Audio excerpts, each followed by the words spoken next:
Balitang Abroad.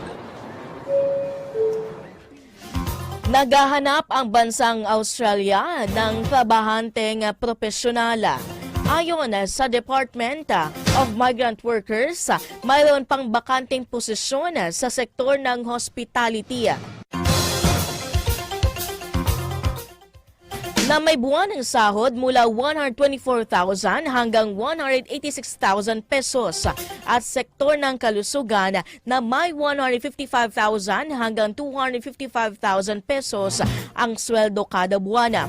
Pinakamalaking sahod ang naghihintay para sa IT at engineering sector na umaabot ng 186,000 hanggang 373,000 pesos.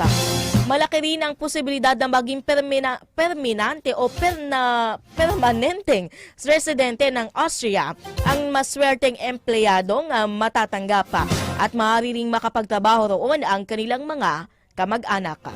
Newsline.